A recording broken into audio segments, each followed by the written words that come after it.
तो सभी व्यूअर्स को डॉक्टर पवन ओबराय की तरफ से नमस्कार। मैं डॉक्टर पवन ओबराय आप सभी का स्वागत करता हूं अपने YouTube channel study with doctor Pawan Oberoi पर।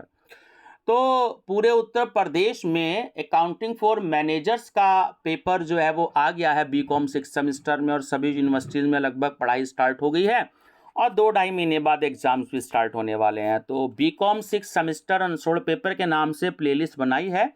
तो उसमें मैं इंपॉर्टेंट क्वेश्चंस आपके सब्जेक्ट्स के मॉडल टेस्ट पेपर और किसी भी यूनिवर्सिटी के जो प्रीवियस ईयर पेपर जो मैं आप लोगों के लिए कोशिश करके अवेलेबल कर रहा हूं, तो वो मैं अपलोड करूंगा और इसी प्लेलिस्ट में ऐड कर दूंगा बीकॉम 6 सेमेस्टर अनसोल्ड पेपर। ठीक है।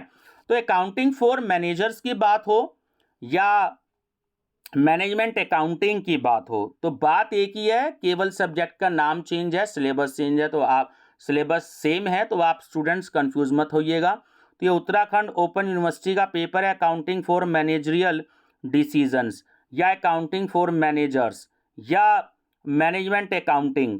ठीक है। तो थंबनेल में मैं भले अकाउंटिंग फॉर मैनेजर्स लिखूंगा ताकि आप स्टूडेंट्स देख लें। तो फिर से बता रहा हूँ, कंफ्यूज मत होइएगा। ईयरली में जब सिलेबस चलता था 2 साल पहले, तो मैनेजमेंट अकाउंटिंग था। और अगर किसी यूनिवर्सिटी में एमसीक्यूज भी आ रहे हों तो आप मैनेजमेंट अकाउंटिंग की मेरी प्लेलिस्ट देख लीजिएगा। चैनल सब्सक्राइब करके study with doctor Pawan Oberoi, Hindi English दोनों मीडियम में आपको क्वेश्चंस मिलेंगे और सीएसआई यूनिवर्सिटी मेरठ के 4-5 क्वेश्चन पेपर भी सॉल्व उसमें आपको मिलेंगे।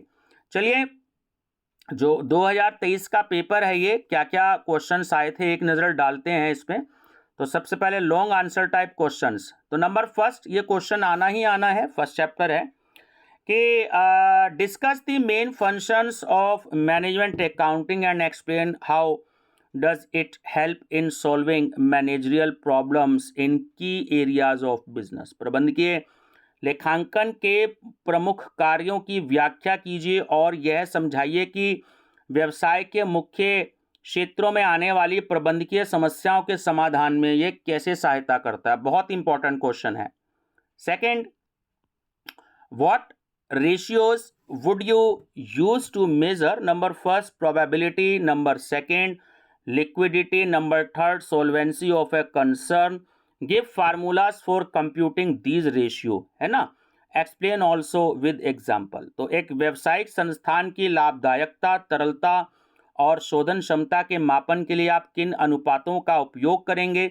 इन अनुपातों की गणना के सूत्रों को लिखिए और उदाहरणों से भी समझाइए।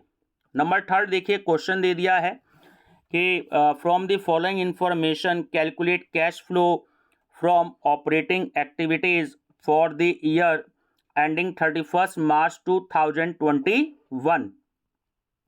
Sales 4 lakh, operating expenses excluding depreciation 2,80,000, depreciation 40,000, net profit before tax 80,000, extraordinary income 20,000, provision for tax 40,000 and net profit after tax 60,000.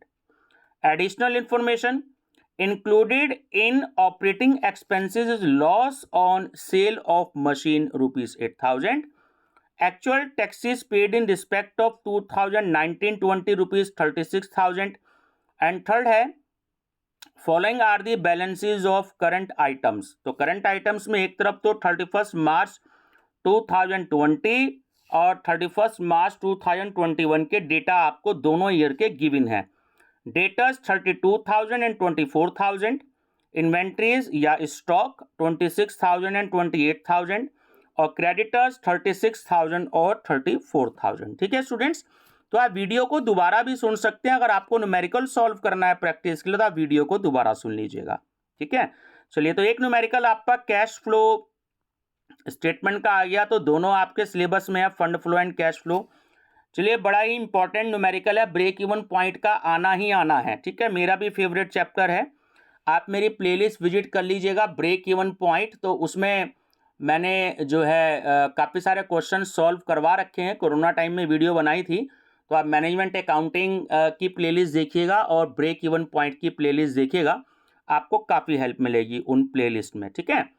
From the following particulars calculate PV ratio, यानी कि profit volume ratio, and with the help of debt ratio find out the following.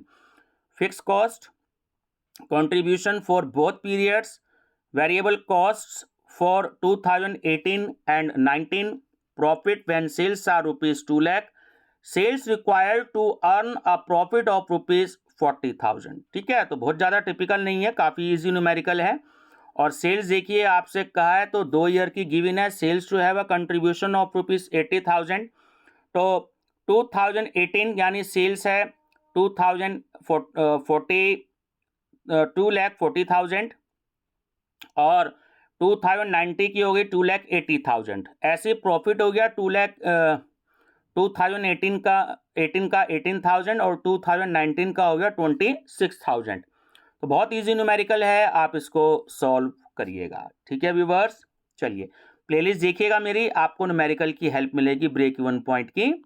चलिए number 5 है, define cost of capital, explain how would you determine the weighted average cost of capital of a company, give suitable illustration. तो मैं आपको students बता दूं कि जो ये वाला सीसीएस यूनिवर्सिटी के बच्चे अगर ये पेपर देख रहे हो तो आपको ये वाला चैप्टर जो है वो नहीं करना, ये आपके सिलेबस में नहीं है। ठीक है, पूंजी की लागत को समझाइए कि आप एक कंपनी की पूंजी की भारित लागत को कैसे निर्धारित करेंगे, उचित उदाहरण दीजिए। तो इस एनईपी वाले बच्चों को, यूपी वालों को नहीं करना। चलिए नेक्स्ट है, first short answer type questions हैं आपके, है ना। फाइनेंशियल एनालिसिस, वित्तीय विश्लेषण। सेकंड बैलेंस शीट, आर्थिक चिट्टा। थर्ड कैपिटल स्ट्रक्चर, नहीं करना है, या आपको पूंजी संरचना कैपिटल स्ट्रक्चर वाला। फोर्थ करना है रिस्पॉन्सिबिलिटी अकाउंटिंग, उत्तरदायित्व लेखांकन। फिफ्थ एबीसी यानी कि always better control, analysis of inventory control, स्कंद नियंत्रण का एबीसी विश्लेषण। ये स्टूडेंट्स एनईपी वाले बच्चों को नहीं करना। उसके बाद है 6 cash net present value method of capital budgeting, पूंजी बस्टन के शुद्ध वर्तमान मूल्य विधि। ठीक है, ये आपको नहीं करना एनईपी वालों को। 7th करना है कैश बजट, है ना। और 8th है आपका मैनेजमेंट इंफॉर्मेशन सिस्टम, ये भी नहीं करना। एक्चुअली जो आपके सिलेबस के नहीं है तो वो मैं आपको साथ के साथ बताता जाऊंगा कि आपको क्या करना है और क्या आपको नहीं करना। हमारा मतलब सिर्फ इंपॉर्टेंट क्वेश्चंस लेने का है। ठीक है व्यूअर्स, तो वीडियो का लिंक दोस्तों को शेयर कर दीजिएगा। जो मैंने आपको 2-3 क्वेश्चन बताए वो आपको नहीं करने हैं, बाकी आपको इसमें चैप्टर्स करने हैं। तो आप प्लेलिस्ट देख लीजिएगा, बीकॉम 6 सेमेस्टर अनसोल्ड पेपर, और चैनल सब्सक्राइब कर लीजिएगा। सभी सब्जेक्ट्स के मैं क्वेश्चंस इसमें आपको प्रोवाइड कराऊंगा। Thank you.